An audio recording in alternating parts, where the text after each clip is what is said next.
참 세월이 빠른 것 같습니다. 3일 밤 예배 때마다 주님께서 주신 비유의 말씀을 이렇게 시작한 지가 엊그제 같은데 벌써 13번째입니다. 참 세상이 세월이 참 빠른 것 같습니다. 오늘 우리가 살펴보게 된 주님께서 주신 비유의 말씀은 왕이 베푼 잔치 비유, 이렇게 말씀드릴 수 있겠습니다. 왕이 베푼 잔치 비유. 이 비유의 내용은 이렇습니다. 어떤 임금이 자기 아들을 위해서 잔치, 혼인잔치를 베풀었다. 잔치집에는 모든 것이 풍성해서 즐거움과 기쁨이 있습니다. 잔치집에 가면 많은 음식을 준비해 놓고 있죠. 오늘 모든 손님들에게 아낌없이 그렇게 마음껏 그렇게 먹을 수 있도록 대접하기 위해서 음식을 준비해 놓고, 그래서 잔치에 참여한 사람 모든 사람들이 즐겁게 그렇게 기쁨을 그렇게 마음껏 누릴 수 있도록 하는 것이 바로 잔치집입니다. 그런데 잔치를 벌이면요, 그 초청 대상자가 있는 법이에요. 초청 대상자. 그 대상자를 기준으로 해서 몇 명 정도 오겠다, 이걸 계산해서 상도 준비하고 음식도 준비하는 법이거든요. 그런데 말이에요, 이 잔치가 누가 준비한 거냐? 왕이 준비한 잔치예요. 왕이.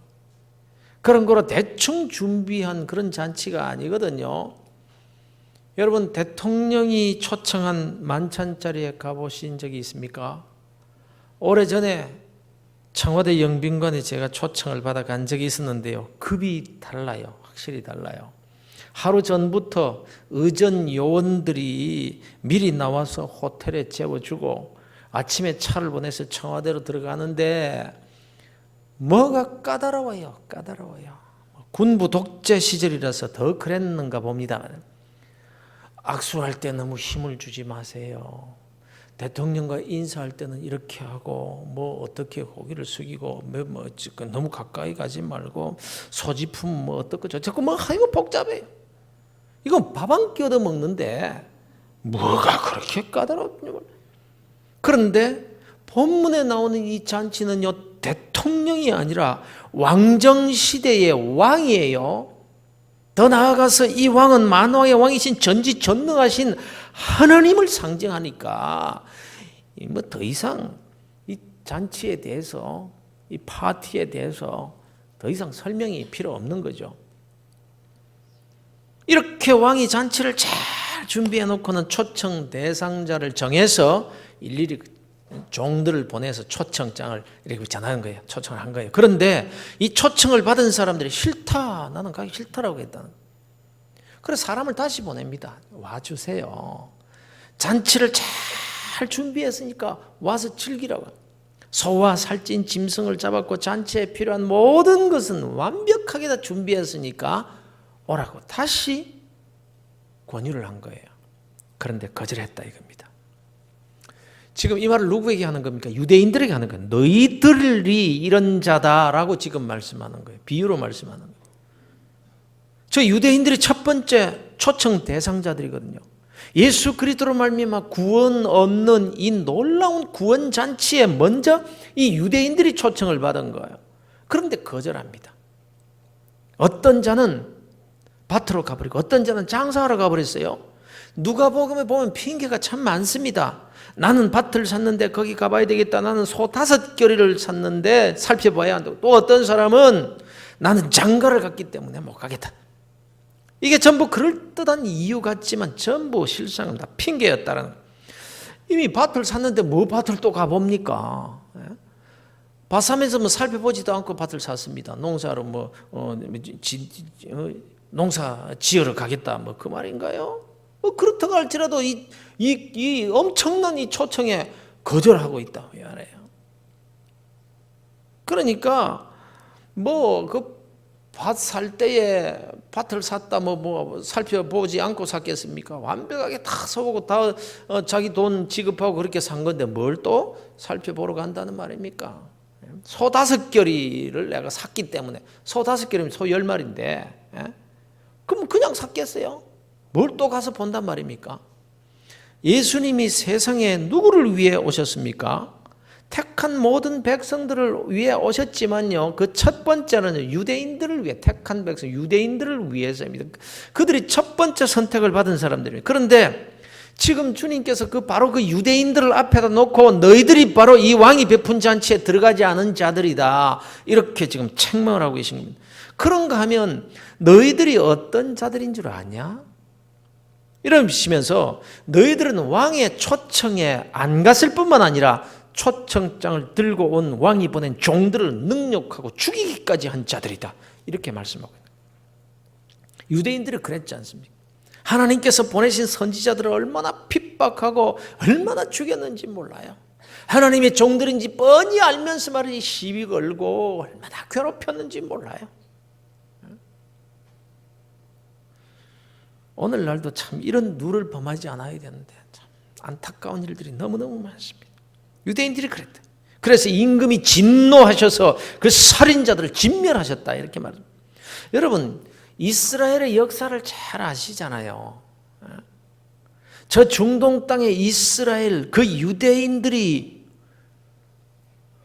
히틀러에게 학살을 당했는데 600만 명, 600만 명이 뭐 얼마입니까? 부산시 지금 인구가 얼마입니까? 한 300만 됩니까?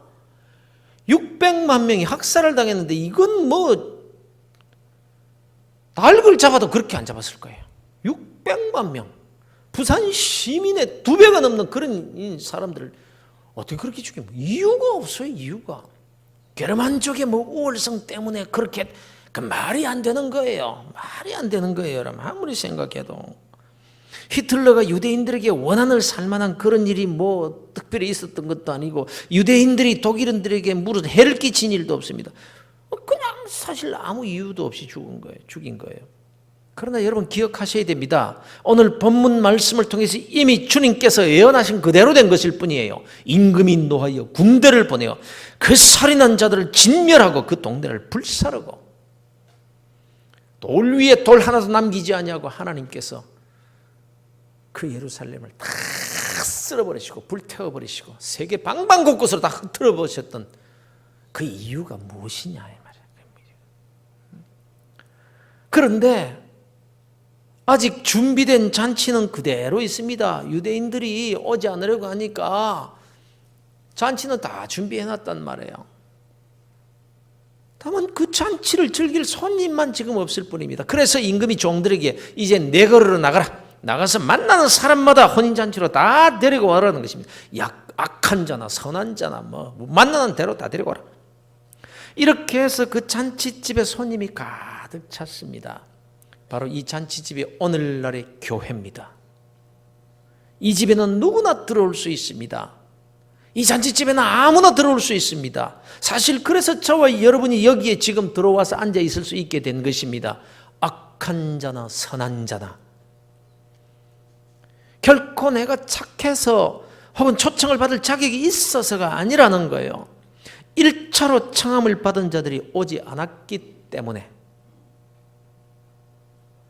우리가 덤으로 이 구원의 잔치집에 들어오게 된 거예요.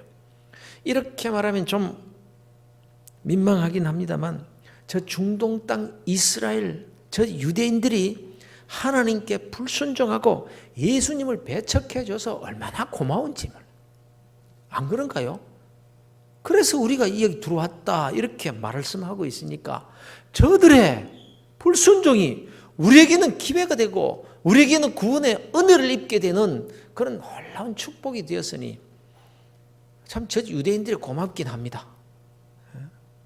그런데 말이에요, 여기에서 우리가 마냥 그대로 좋아만 할 것이 아니라 이렇게 대신 초청을 받은 자들이 명심해야 할 아주 중요한 교훈을 말씀해 주고 있는 거예요. 임금이 이제 손님들을 보기 위해서 잔치 현장에 딱 나온 거예요. 초청받은 사람, 대신 초청받은 사람을 이제 보기 위해서 딱 나온 겁니다. 와서 쭉 둘러보는데 한 사람이 눈에 딱 띕니다. 다른 사람과는 입은 옷이 다른 거예요. 거기에 초청받은 사람은 다 예복을 이렇게 입고 있는데 이 사람은 그냥 자기가 입고 있던 옷을 그대로 입고 앉아 있는 거예요. 여러분 지금 여기에 초청되어 온 자들은요 거리에서 붙들려 온 사람들입니다. 그냥 반강제적으로 끌려온 사람도 있는 거예요. 그러니 예복이 어디 있습니까? 초청장을 미리 받고 그날 그 시가 딱 되면 딱 예복으로 차려입고 간다면야 가능한 일이지만 지금 길거리에서 붙잡혀온 사람들이 어떻게 예복을 준비해서 입을 수가 있냐 말이에요. 그런데 이 한 사람을 제외하고는 다 예복을 입고 있었다면 이게 어떻게 된 거죠? 이 말씀은 비유입니다. 비유란 그 얘기를 듣는 사람이 가장 잘 이해하고 알기 쉽도록 하기 위해서 사용되는 게 비유입니다. 그러니까 당시 예수님이 이 말씀을 하실 때는 예복이 어디서 나서 입어요? 뭐 이런 질문 따위는 필요가 없는 거예요. 다 아는 사실이에요.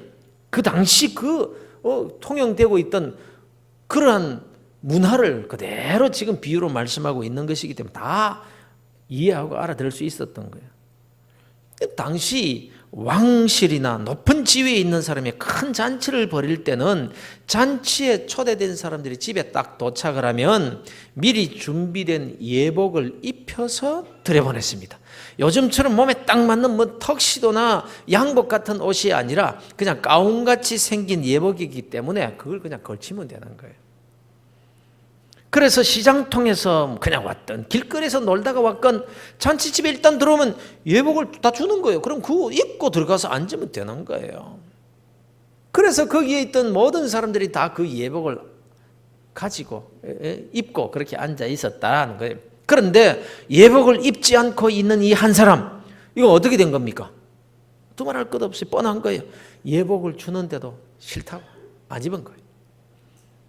자기가 입고 있는 그 옷이 좋다고 그대로 그것도 입고 그냥 옆에다 주는 걸 놓았든지 어떻게든지 안 입고 있는 거예요.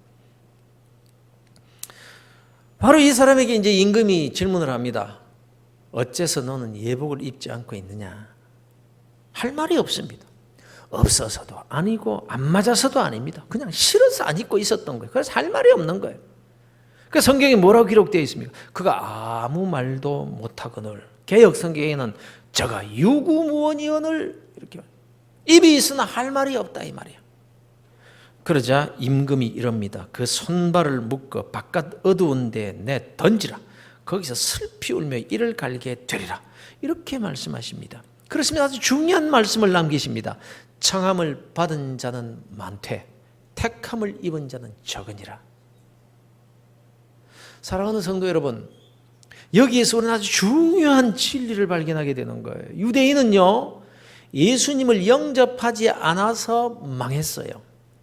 선지자들을 죽이고 예수님을 십자가에 못 박음으로 임금이신 하나님께서 진멸시키신 겁니다. 이것이 바로 저 중동 땅의 이스라엘의 현주소예요. 그렇다면 이방인들은 어떻게 망합니까? 물론 유대인들과 같이 청함을 받고도 잔치 초대에 응하지 않은 사람들은 진멸의 대상입니다. 물어볼 것도 없이 자동적으로 지옥불로 들어가게 되어 있습니다. 그런데 이방인 중에서 초청에 응한 사람들이 있어요. 저와 여러분이 초청에 응한 거죠. 대신 초청을 받았지만 초청에 응한 거예요. 문제는 이렇게 초청을 받았고 또 초청에 응해서 잔치집까지는 왔는데 그럼에도 불구하고 쫓겨나고 망한 이유는 뭐죠? 그것은 예복을 입지 않아서 이겁니다. 예복을 입지 않아서. 당시 초청을 받아 참석한 사람이 그 집에서 제공하는 예복을 입지 않고 거절하면 그것은 그 집 주인을 아주 모욕하는 행위가 되었습니다. 그래서 주인이 진노했다. 여기서는 임금이 진노해서 진멸시켰다. 사랑하는 성도 여러분, 오늘날도요, 교회에 다닌다고 하면서도 예수를 믿는다라고 하면서도 예복을 입지 않고 있을 수 있다는 점을 기억하셔야 됩니다. 그리고 그 사람이 바로 나일 수도 있다는 생각으로 이 말씀을 들으셔야 됩니다, 여러분. 그렇다면 그 예복이라는 것이 도대체 무엇을 가리키는 말인가? 이것은 자기가 준비한 예복이 아닙니다. 자기 옷이 아니에요. 잔치집에 들어올 때 그냥 지급된 옷입니다. 바로 그 옷을 입어야 된다 이 말이에요. 그렇다면 잔치집에 들어온 자가 입어야 할 이 옷이란 어떤 옷을 말하는 걸까요? 이것이 바로 의의 옷이라고 하는 거예요. 의의 옷. 이사야 61장 10절에 보면 내가 여호와로 말미암아 크게 기뻐하며 내 영혼이 나의 하나님으로 말미암아 즐거워하리니 이는 그가 구원의 옷을 내게 입히시며 공의의 겉옷을 내게 더하심이 신랑이 사모를 쓰며 신부가 자기 보석으로 단장함 같게 하셨음이라. 이렇게 말씀. 구원의 옷, 공의의 겉옷. 우리가 어렵습니까? 다 불의한 자예요. 공의로우심은 하나님 한 분밖에 없어요. 근데 공의의 옷을 입혀주신다. 여러분, 우리가 다 죄인입니다. 어떻게 죄인이 감히 하나님 앞에 나올 수 있겠습니까? 그런데 죄인인 인간이 하나님께 나아갈 수 있는 유일한 길은요, 하나님께서 마련해 주신 그 예복을 입고서야 하나님을 뵐 수 있는 거예요. 이것은 하나님께서 정하신 법이요, 하나님께서 마련하신 것입니다. 전혀 그렇게 하실 이유가 없으심에도 불구하고 독생자 예수 그리스도의 피 묻은 예복을 마련해 주신 거예요. 이 예복에 대해서 어떻게 설명할 수가 없어서 그냥 하나님의 사랑의 옷 혹은 하나님의 은혜의 옷이라고 할 뿐입니다. 우리는 그렇게 표현할 수밖에 없어요. 그런데 하나님 앞에 나오면서 하나님께 주시는 그 예복도 입지 않고 자기 옷을 떡 입고 있으면 어떻게 되겠느냐, 이 말씀입니다. 그래서 초대까지 받고서도 하나님을 진노케 만드는 그런 행위를 하는 사람이 될 수 있다, 이 말이에요. 그러므로 여러분, 우리가 삼가 주의해야 할 것은 언제나 이 의의 옷을 입어야 됩니다. 반듯하게 입으면 입을수록 좋습니다. 그런데 대부분 우리들이 이 옷을 어떻게 입는가 하면요, 의의 옷도 반쯤 걸치고 또 반쯤은 자기 옷을 걸치고 이렇게 사는 거예요. 이게 문제라는 겁니다. 아예 이 예복을 안 입었으면 그냥 쫓겨나고 말 것이지만 입기는 입었는데 어떤 자는 3분의 1쯤만 걸치고 어떤 자는 반쯤, 어떤 자는 3분의 2쯤 걸치고 있다는데 여기에 문제가 있는 거예요. 사랑하는 성도 여러분, 하나님께서 마련해 주신 이 예복, 이 의의 옷, 바로 예수 그리스도의 피로 씻은 옷입니다. 계시록 7장에 보면 흰옷을 입은 각 나라와 족속과 백성들이 손에 종려가지를 가지고 들고 어린 양 곧 예수님의 보좌 앞에서 주님을 찬송을 하는데, 이것은 전 세계에서 예수 믿고 구원받은 사람들을 상징하는 그런 사람들이에요. 그런데 이 사람들이 다 흰옷을 입고 있다, 흰옷을. 근데 7장 13절에 보면 장로 중에 한 사람이 요한에게 묻기를 이 흰옷 입은 사람들이 누구며 또 어디서 왔느냐 이렇게 묻습니다. 요한이 내 주여 당신이 아시지 않습니까? 가르쳐 주세요. 이렇게 묻습니다. 그때 대답하기를 이는 큰 환난에서 나오는 자들인데 어린 양의 피에 그 옷을 씻어 희게 하였느니라. 피로 씻은 예복이에요. 피로 씻은 예복. 죄악의 더러운 옷을 걸치고 있는 우리들이지만 그러나 흰옷을 입었다. 어떻게 그 흰옷이 될 수 있냐? 죄 없는 흰옷, 예수 그리스도의 피로 씻은 옷이다. 이것이 천국잔치, 구원의 잔치에서 입어야 될 예복이라는 것입니다. 그러니 이 예복을 입지 않고서는 그 어떤 자라도 천국잔치에 들어갈 수 없습니다. 자기 옷 대신 의의 옷을 입은 자만이 이 잔치에 참여할 수 있는 겁니다. 여러분들은 다 의의 옷을 입고 잔치집에 사는 그리스도인들이 되시길 주의 이름으로 축원합니다. 그러나 여러분 기억하셔야 될 것은요, 초대받은 자 가운데서도 예복을 입지 않는 자들이 있을 수 있다는 점입니다. 주님께서 지금 이 비유의 말씀으로 지금 저와 여러분에게 주시는 거예요. 아예 참여하지 않은 사람은 그 초청받고도 오지 않은 사람은 예수님을 믿지 않는 사람을 말합니다. 전도해도 거절합니다. 애원을 하며 초청을 해도 싫다고 합니다. 그러니 그런 사람들이 더 말할 필요가 없는 거예요. 그런데 교회는 다니지만 겉으로는 교인이라 세상 사람들조차 저 사람은 예수 믿는 사람 크리스천이라고 이렇게 합니다. 그러나 의의 옷을 입지 않고 교회에 다니는 사람이 있을 수 있다고 주님께서 지금 말씀하고 있는, 교회에 다니고 직분도 받았지만 그러나 이 의의 옷을 입지 않고 사는 사람, 반쯤만 걸치고 사는 사람이 있을 수 있다. 아무도 자기의 의의 옷을 입고서는 구원의 잔치에 참여할 수 없고 오직 예수님의 피로 씻은 의의 옷, 이 예복을 입어야만 이 잔치에 참석할 수 있다는 거예요. 저와 여러분은 이 비유의 말씀에서 더 깊은 은혜의 자리로 들어가 더 깊은 말씀의 뜻을 새겨야 됩니다, 여러분. 왜냐하면 이미 예복을 입었으나 온전히 입지 못한 삶을 살 수 있기 때문입니다. 여기에서 예복을 입는다, 옷을 입는다라고 할 때 이것은요, 덧입는 것을 의미하는 거예요. 내가 입고 있던 옷을 던져버리고 의의 옷으로 완전히 갈아입는 것이 아닙니다. 그냥 내가 입고 있는 이 옷 위에서 하나님이 주시는 의의 옷으로 덧입는 것을 말하는 거예요. 예수님의 피로 씻은 의의 옷으로 나의 더러운 죄의 옷을 덮어서 가리는 것을 의미하는 거예요. 이스라엘 백성들이 출애굽할 때 마지막 10번째 재앙을 기억하십니까? 여호와의 사자가 애굽의 모든 장자들을 죽이실 때에 살아남는 유일한 방법이 무엇이었습니까? 애굽인이냐 유대인이냐 이거 상관없어요. 아무런 차이 없었어요. 평소에 착하게 살았느냐 악하게 살았느냐 아무런 상관이 없었습니다. 오직 살 수 있는 유일한 방법은 자기 집 문설주와 인방에 양의 피를 바르는 일이었습니다. 그 집안에 있는 사람이 어떤 종류의 사람이든지 간에 상관없이 여호와의 사자는 오직 그 집 문에 피가 보이지 않으면 그 집에 들어가서 장자들을 다 죽였습니다. 유대인이냐 아니냐가 아무런 아무런 상관이 없었어요. 그러나 양의 피가 발려져 있는 집은 패스, 그냥 지나가셨다. 그냥 패스해서 넘어간다. 그래서 6월 넘어간다. 패스 오버. 그래서 6월절이라고 하는 거예요.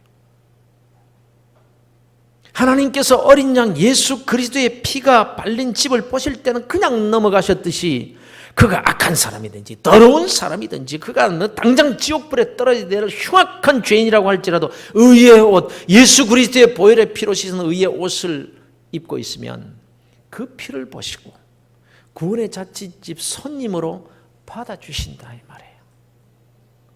본문에서 말씀하는 예복을 입는다는 것은 자기 옷, 자기의 의지, 자기의 선행, 자기의 지식, 자기의 경험, 이것이 하나님의 눈에 보이지 않도록 오직 예수 그리스도의 십자가의 은혜, 피의 은혜만 나타나도록 그렇게 해야만 의미하는 것입니다. 무슨 선한 일을 하고 주님을 위해서 무슨 일을 해놓았다 할지라도 내가 했네, 자기 의를 나타내는 거예요. 그런데 하나님의 은혜일 뿐입니다. 마땅히 해야 할 일을 했을 뿐입니다. 주님의 은혜입니다. 의의 옷을 입어라.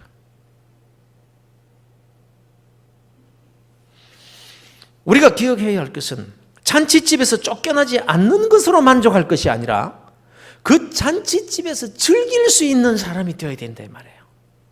교회에 다니는 것으로 만족할 것이 아니라 교회를 통해서 받는 유익과 축복을 받아 누릴 수 있어야 된다는 그런 뜻입니다. 이 잔치집에는요, 모든 것이 다 구비되어 있어요. 부족함이 없어요. 본문에 모든 것이 다 갖추어진 잔치라고 합니다. 물론 이 잔치집은 천국을 상징합니다. 우리가 장차 들어갈 그 잔치집에는요, 천국에는 없는 것이 없어요. 모든 것이 완벽하게 갖추어진 그런 소망의 나라입니다. 그러나 또 하나 분명한 사실은요, 주님 재림하시기 전까지 이 세상에서도 천국의 시민권을 가진 자들은요, 그 특권을 누릴 수 있는 거예요. 다 누리지는 않지만 이 세상에서도 천국 시민권을 가진 자들만이 누릴 수 있는 특권이 있는 거예요. 여러분, 한국에 주둔하고 있는 미군 부대에 들어가 보신 적이 있습니까? 전에 하이아리아 부대에 들어가 보신 분들은 다 아실 겁니다. 거기 들어가면 지역은 한국이지만 미국입니다. 음식도 미국 음식이고 거기에서 파는 물건도 다 미국 물건들이며 스테이크 같은 음식도 다 쌉니다. 심지어는 교통법규도 한국의 교통법을 따르는 것이 아니라 미국의 법을 따릅니다. 그 안에 조금 들어갔는데도 거기 가면 스탑 사인을 철저하게 지킵니다. 스탑 사인 지키지 않고 그냥 무시하면요, 그 안에서 딱지 띱니다. 그러나 미국은 아닙니다. 아무리 잘 꾸며놓아도 미국 본토에 있는 것이 다 있는 것은 아닙니다. 미국 본토보다 분명히 못합니다. 그러나 미국 시민권을 가지고 있는 사람들은 그곳에서 한국 사람들이 누리지 못하는 것은 누릴 수 있는 특권이 있는 거예요. 우리는 천국 시민권을 가진 자들입니다. 그래서 특권이 있는 거예요. 그러나 아무리 특권을 다 누린다고 할지라도 장차 천국에서 누릴 것들을 다 누릴 수 있는 것은 아닙니다. 그럼에도 분명한 것은 하나님이 약속해 놓으신 분복이 분명히 있다는, 잔치집에서 즐길 수 있는, 이 잔치집의 호스트는 하나님이십니다. 호스트이신 하나님께 뭐가 먹고 싶은데요, 뭐가 떨어졌는데요, 뭐가 부족한데 요청하면 호스트 주인은 당연히 손님들에게 주는 거죠. 모든 것을 다 갖추었다고 주님께서 그렇게 말씀하십니다. 그런데 그 호스트이신 하나님께 마음대로 나가서 요청할 수 있는 비결은 오직 하나, 예복. 이 의의 옷을 입어야 된다는 이 조건 하나밖에 없는 거예요. 그렇다면 우리가 이 땅에서 잔치집 주인이신 하나님께서 원하시는 의의 옷, 그 예수 그리스도의 피 묻은 옷을 입고 사는 방법, 어떻게 살면 그 의의 옷을 입고 사는 것일까 하는 점입니다. 예수 그리스도를 구주로 믿는 것이죠. 그런데 예수를 믿는다라고 할 때, 정말 구주로 내 주인으로 믿는다고 할 때, 하나님의 아들이신 주님께서 내 죄를 대속하여 십자가에 죽으신 것을 믿는다, 이것인데, 이 믿음이 우리를 죄로 말미암는 지옥불에서 구원하여 영원한 하나님의 나라에 들어가게 해주는 믿음이죠. 그러면 믿습니다, 이거면 되느냐 이 말이에요. 하나님의 나라는 말에 있지 않다고 했습니다. 또 주여 주여 하는 자마다 다 천국에 들어갈 것이 아니라고도 말씀했습니다. 그렇다면 주님께서 원하시는 그 믿음이란 어떤 믿음을 말하는 것이겠느냐? 나는 전능하신 아버지 하나님 천지의 창조주를 믿습니다. 나는 그의 유일하신 아들 우리 주 예수 그리스도를 믿습니다. 이렇게 우리가 신앙으로 고백하는 그 내용들을 믿는 것입니다. 맞습니다. 이 믿음이 의의 옷이 되어서 우리의 죄를 덮어주고, 하나님은 이 주님의 피 묻은 의의 옷을 보시고 구원의 은혜를 우리에게 베푸십니다. 저와 여러분은 지금 이 의의 옷을 입고 있는 줄로 믿습니다. 3일 밤 예배 자리까지 나오셨으니까 분명히 이 믿음을 가진 것이 틀림이 없다고 생각이 됩니다. 그런데 이 의의 옷을 입었지만 복장 상태가 어떠냐 이 말이에요. 이게 중요한 거예요. 제대로 입고 있느냐 아니면 적당히 걸치고 있느냐 하는 점입니다. 세속의 바람이 휙 불면 의의 옷 사이로 내 옷이 드러납니다. 의의 옷, 주님의 피로 씻은 흰옷 입은 그리스도인이면서도 때때로 자기의 의를 나타냅니다. 뭐 조그마한 거 해놓으면 헌채,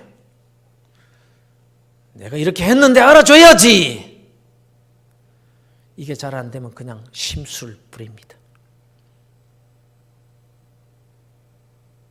의의 옷, 주님의 피로 씻은 흰옷을 입은 그리스도인이면서도 그 흰옷을 입고 입으로 비판하고 원망하고 미워하고 욕합니다. 그 흰옷을 입고 욕심을 따라 세상 죄짓는 자리에 드나듭니다. 하나님은 임마누엘이십니다. 무소부재하신 분이십니다. 그렇다면 이 땅에서 하나님께서 베풀어 주시는 그 잔치집이 어디라고 생각하세요? 잔치집이 따로 있겠습니까? 내 영혼이 은총 입어 중한 죄짐 벗고 보니 슬픔 많은 이 세상도 그 어디나 하늘나라, 내가 사는 그 어디나 천국 잔치집. 하나님의 나라가 어디 있느냐고? 여기 있다 저기 있다 하지 말라. 하나님의 나라는 너희 안에 너희 중에 있느니라. 아니 내가 너와 함께 있는 그곳이 바로 하나님의 나라니라. 그렇습니다. 우리 그리스도인들은요, 이 땅 어디에 살든지 잔치집에서 살 수 있는 거예요. 하나님은 언제 어디서나 우리를 잔치집으로, 내가 사는 그곳을 잔치집으로 바꿔주실 수 있는 전능자이시기 때문입니다. 할렐루야. 여러분 믿으시기를 바랍니다. 천국이 따로 있는 게 아니에요. 좋은 집이 천국이 아니에요. 그런데 그 잔치집에서 모든 것을 다 갖추고 베풀어 주기를 원하시는 하나님은 예복을 입기를 원하신다, 이 말씀입니다. 그런데 우리가 입고 있는 의의 옷 사이로 나 자신의 더러운 옷이 보일 때 그 잔치를 온전히 즐길 수 있도록 해 주시겠느냐 하는 말씀이에요. 여러분 신앙생활 하면서 가끔 자기 의를 이렇게 그렇게 좀 나타내 보고 싶은 그런 때가 없습니까? 한번 생각해 보세요. 여러분 기억하십시오. 우리가 예수를 믿는다고 의의 옷을 입었다고 내가 깨끗해진 것 아닙니다. 내 더럽고 추한 본성 그대로입니다. 의의 옷만 벗으면요, 아니 조금만 덜 추워도 우리의 죄의 본성은 그대로 드러나게 되어 있는 거예요. 아시잖아요. 내가 얼마나 못된 사람인지 아시잖아요. 그 본성이 바뀝니까? 아니에요. 바뀌지 않아요. 내 본성이 바뀌었기 때문에 내 죄가 깨끗해졌기 때문에 하나님께서 나를 구원해 주신 건 아니라 여전히 죄 가운데 있지만 의의 옷, 예수 그리스도의 보혈의 피로 씻은 그 의의 옷, 그 믿음의 옷, 그거 그냥 내 본성 위에다가 덧입었기 때문에 하나님께서는 그 옷만 보시는 거예요. 주님의 피만 보시는 거예요.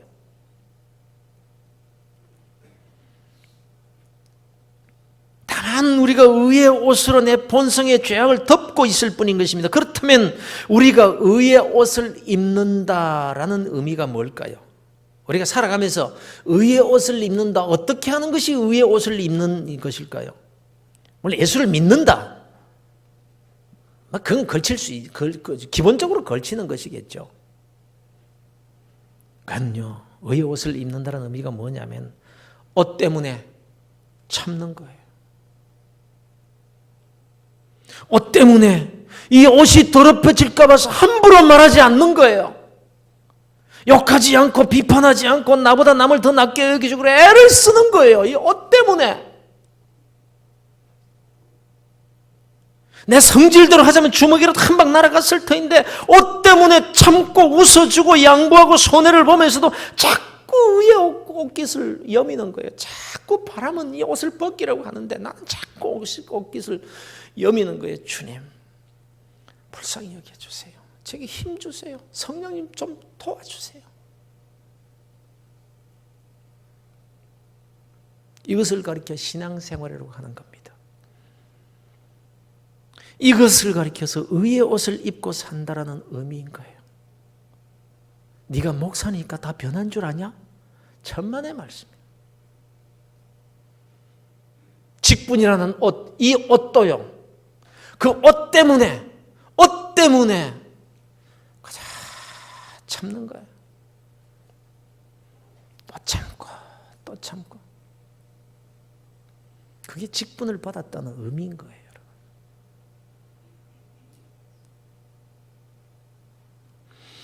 뭐 성자가 되어달라는 게 아닙니다. 천사같이 거룩한 삶을 살아야 한다는 것이 아니라 의의 옷으로 내 더러운 죄의 옷을 가리는 노력, 이걸 말하는 거예요.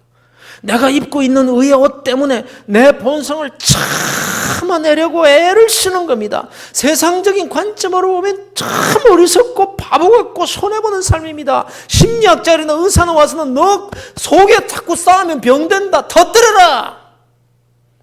그게 네 건강에 좋은 거야. 정신 건강에. 참고 자꾸 참으면 그거 뭐 병된다. 그래서 부부 싸움도 해라. 이게 세상적인 가치예요. 세상적인 가치.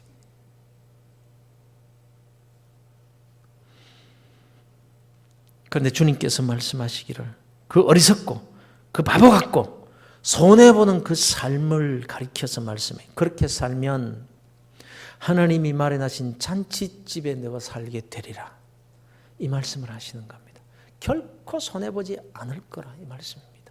이 땅에서도 우리가 잔치집에서, 천국의 잔치집에서 산 임금이 마련해 준 그 잔치집을 이제서 누리며 살 수 있는 비결이 옷을 입는 겁니다. 의의 옷.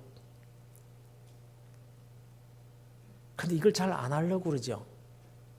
적당히 걸치고 살려고 그러죠.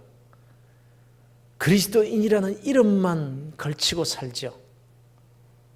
교회 와서는 거룩한 척, 예수 믿는 사람인 척 하지만 나가서는 그렇게 못하니까 우리 아이들이 아버지를 보고 도대체 교회에서의 우리 아버지와 집에서의 우리 아버지와 다르기 때문에 나는 예수 못 믿겠다. 이러는 자식들이 오늘 얼마나 많은지 몰라요. 그렇지 않은가요? 사랑하는 성도 여러분, 예수를 믿는 내가, 분명히 내가 예수를 믿는 그리스도인인데 지금까지 입고 살아온 옷에 대해서 가만히 한번 생각해 보실 수 있기를 바랍니다. 수고하고 애쓰기 전에 잔치집의 풍성한 은혜를 다 받아 누리지 못하는 이유가 뭘까? 이걸 깨닫는 지혜가 여러분들에게 있기를 바랍니다. 우리 모두가 다 이 약속된 잔치집에서 하나님이 원하시는 온전한 예복을 입고 사는 성도들이 되어야 할 터인데, 이 일을 위해서 성령님께 구하시길 바랍니다. 기도하시길 바랍니다. 엉뚱한 것 구하지 마시고 진짜 중요한 것, 이 세상에 살면서 잔치집에서 하나님께서 말해주신 그 온갖 축복을 누리며 사는 비결이 어디에 있는가, 이걸 온전히 깨닫게 되시는 슬기로운 지혜로운 성도들이 되시기를 주 예수 그리스도 이름으로 축원합니다. 여러분, 우리 모두가 다 이 약속된 잔치집에서 하나님께서 원하시는 온전한 예복을 입고 사는 그런 성도들이 되시기를 주의 이름으로 축원합니다. 내 생각, 내 뜻, 내 고집, 내 의지의 옷을, 의의 옷, 주님의 피 묻은 의의 옷으로 덮으실 수 있기를 바랍니다. 힘들어도, 자존심이 망가져도, 손해를 보는 것 같아도 절대 손해보지 않습니다.